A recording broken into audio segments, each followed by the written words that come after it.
Hey guys, just gonna make a real quick video here showing the completed mini necker I've been working on for myself.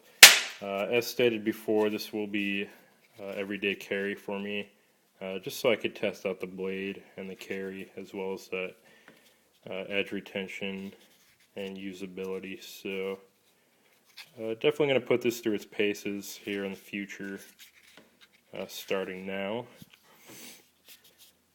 But I just wanted to show you the completed sheath, including the eyelets that I used with my eyelet press. And very happy with how that turned out, definitely in comparison to the hand setter.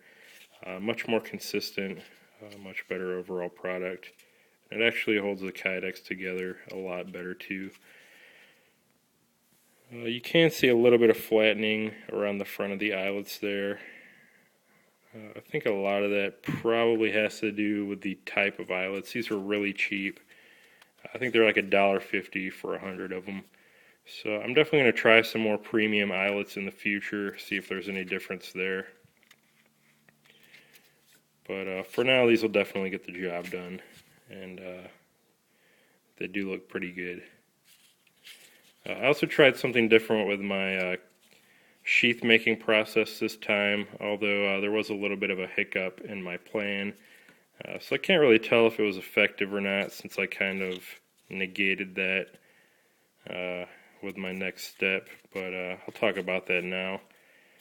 What I did first was instead of taking one long piece and wrapping it over to the handle where there was a crease, I went ahead and just cut that in half where the crease would have gone to make two separate pieces. I heated those together, and what that did was it allowed me to put my first half down, precisely center my blade where I needed it, and then put the other piece on top before I closed my press. And that seemed to work pretty well. I was expecting the halves to stick together so that it'd be a little bit easier to drill the holes and keep that fit precise. Unfortunately, they stuck to either side of my press foam. So in the future, to mitigate that, I'll probably spray a little bit of Crisco or something in there just to help things not stick so bad. Another thing I did was I wrapped the tape with the blade with a couple layers of masking tape, and what that was intended for was to maybe hold the Kydex off the blade just ever so slightly, in an effort to maybe reduce the friction and even reduce the scratches that you can often get from Kydex. Unfortunately, that didn't work either so much because I had to reheat the sheath since it was retaining too tight. And that brought me to a next modification, which was to put a little insert in this choil area. I just cut a little piece of wasted Kydex and taped it in between the choil just to kind of hold it out. You can kind of see the impression it left, and that just separates it where it was grabbing the tightest and makes it a little bit easier to pull out. Let's see if we can.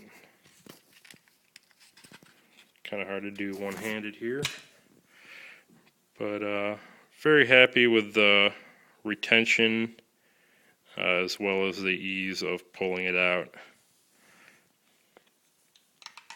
But we're definitely going to modify that process to hopefully be a little more effective in the future.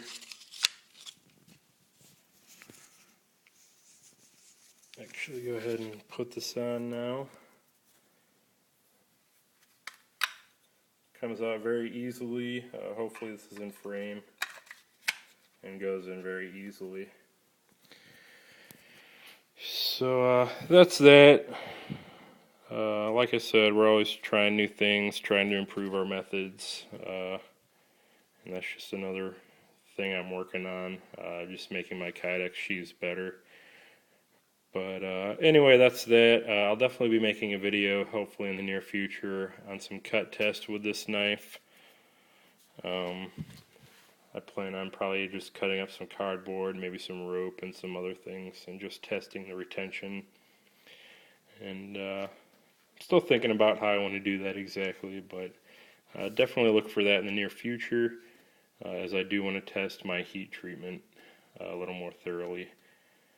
And like I said in my last video, we're also maybe going to try some new things with that altogether. So anyway, it's just a quick video showing the finished product, and as well as some plans I have for it, and some modifications I'm making and processes. So that's that. Thanks for watching, guys. I'll talk to you later.